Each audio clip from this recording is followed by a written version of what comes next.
Hello students and welcome back to channel सिरास्टेक digital. Assignment problem का lecture number 2 होगा जिसमें हम कवर करेंगे नए points of assignment problem. Start करेंगे आज से क्लास।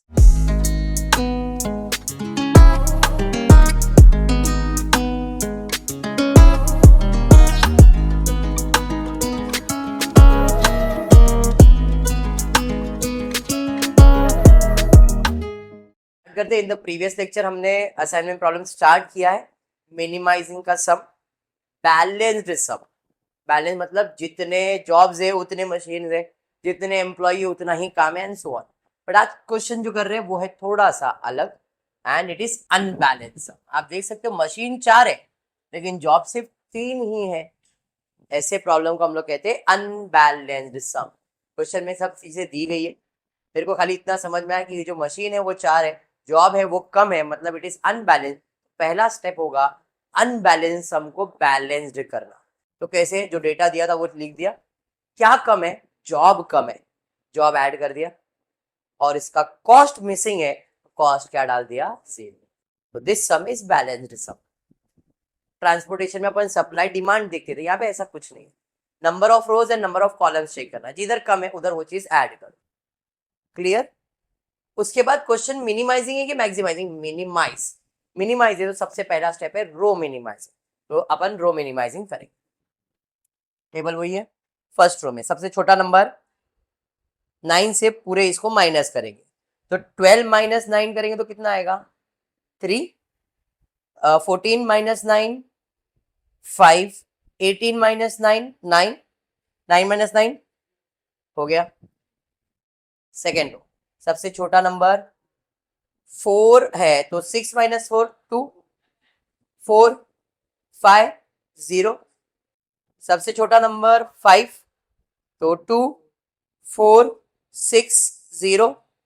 सबसे छोटा नंबर 0, सर 0 तो 0 ही रहेगा। समझ में है, एनी डाउट।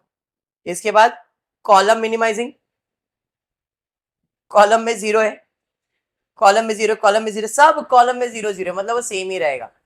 तो रो और कॉलम साथ में हो गया, यहाँ पे वापस करने की जरूरत है क्या। अब ऑप्टिमैलिटी चेक करेंगे।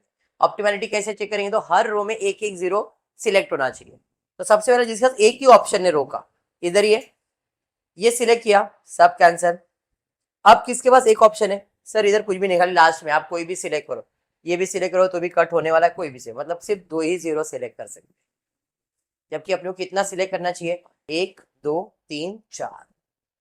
तो अपने पास अभी 2 ही ऑप्शन है तो 2 0 सिलेक्ट किया। अब क्या करोगे, लाइन, कितने लाइन ड्रॉ करोगे, 2, जिससे सारे 0 कवर होने चाहिए। पहला स्ट्रेट लाइन ड्रॉ कर दे दो, स्लैंट, सारे 0 कवर हो गए। लाइन ऐसा ड्रॉ करने का कि जितने भी 0 है सब कट हो जाने चाहिए, दैट इज द रूल। सब 0 कैंसिल, एक भी 0 बचना नहीं चाहिए।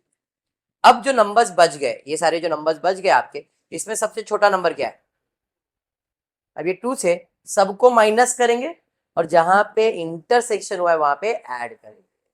चलिए इधर 2 माइनस करेंगे तो 1, 2 माइनस करेंगे तो 3, 2 माइनस करेंगे तो 2 माइनस करेंगे तो 2 माइनस करेंगे तो 2 माइनस करेंगे तो 2 माइनस करेंगे, 2 माइनस करेंगे, 2 माइनस करेंगे, यहाँ पे 2 आएगा बिकॉज 0 था, यहाँ पे 2 हो गया। इधर कुछ नहीं, इधर कुछ नहीं, इधर कुछ नहीं। समझा, दिस इज न्यू टेबल। देख लो नया टेबल आ गया। अब फिर से सेम चीज, रो मिनिमाइजिंग, 0 है 0 है 0 है, हर रो में 0 है। कॉलम मिनिमाइजिंग, तो अब ऑप्टिमैलिटी, ऑप्टिमैलिटी जिसके पास एक ही 0 का ऑप्शन है, इसके पास ही है, सब कैंसिल। अब इसके पास एक ऑप्शन है, सब कैंसिल, इधर है ही नहीं, इधर एक ऑप्शन, वो कैंसिल। कितने 0 हुए, कितने चाहिए, मतलब फिर से कंटिन्यू करेंगे। अब वापस कितने लाइन ड्रॉ कर सकते हो, और सारे 0 कवर होने चाहिए। पहले मैक्सिमम 0 के लिए लाइन ड्रॉ करने का, अब स्ट्रेट ही खींचना पड़ेगा क्योंकि 0 सब कवर करना है। बात समझा। अब क्या बच गया, अनकवर नंबर्स। छोटा नंबर क्या है, माइनस करेंगे 1 5 0 1 0 2 2, यहाँ पे 4, क्यों, 2 था और 2 ऐड किया, और यहाँ पे भी 2, 0 था तो 4 और यहाँ पे 2। ये समझ में आ गया, देख लो 4 और 2 आ गया। वापस रो मिनिमाइजिंग, कॉलम मिनिमाइजिंग, एक बार क्रॉस चेक करना है और नॉर्मली रहता ही। अब कोई नहीं नॉर्मल, एक जीरो का ऑप्शन इसके पास है, सब जीरो कैंसिल, एक जीरो नहीं, इसके पास दो जीरो का ऑप्शन है, इसके पास भी दो है, इसके पास भी दो है, सबके पास दो है, तो ये जीरो सिलेक्ट किया। सर ये क्यों नहीं किया? अगर मैं ये करता हूं तो इसकी अपॉर्चुनिटीज चले जाते, फर्क पड़ने वाला नहीं है। तो ये ध्यान में रखने का कि ऐसा जीरो सिलेक्ट करो कि हर रो में एक तो सिलेक्ट हो जाए, उसकी वजह से दूसरे का नुकसान नहीं होना चाहिए। यहाँ पे सिलेक्ट किया वो कट और ये भी कट होएगा, ये सिलेक्ट किया ये कट हुआ, इसके पास एक ऑप्शन आया, एक दो तीन चार, चारों में हो गया, मतलब ऑप्टिमैलिटी कंप्लीट हो गई। ये असाइनमेंट प्रॉब्लम्स। तो अब ए को कौन सा जॉब असाइन किया मैंने? First job. बी को कौन सा जॉब असाइन किया? सी को कौन सा जॉब असाइन किया? डी को कौन सा जॉब असाइन किया? बात समझा? कॉस्ट कहां से मिलेगा? ओरिजिनल टेबल से। ए को फर्स्ट जॉब, बी को सेकेंड जॉब, सी को थर्ड जॉब, और डी तो है ही नहीं, तो डी का वैल्यू क्या है? डमी है ना वो तो। समझा? 9 + 6 + 9 15 19 24 24। सम समझा? अनबैलेंस सम क्लियर हो गया? कर सकते हो 100%। चलो ध्यान से देखो, टेबल में कुछ तो दिखता रहेगा। ऐसा हमने ट्रांसपोर्टेशन में भी किया है, अल्फाबेट्स आ गए तो क्या करने का, जॉब सीक्वेंसिंग में भी किया है, एम आया तो क्या करना है, याद है ना? तो जॉब सीक्वेंसिंग अगर नहीं भी किया है तो ट्रांसपोर्टेशन में तो किया है, वो याद रखो।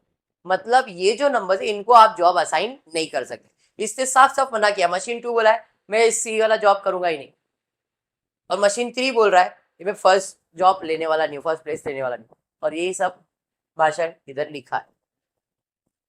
सुटेबल दिया हुआ देखो, M2 cannot be placed at C, M3 cannot be placed at A, the cost of installation is given to you। मेरे को खाली इतना समझना क्वेश्चन कौन सा है, ट्रांसपोर्ट का है क्या असाइनमेंट का? असाइनमेंट का। तो असाइनमेंट का प्रॉब्लम ले, बैलेंस है कि अनबैलेंस है?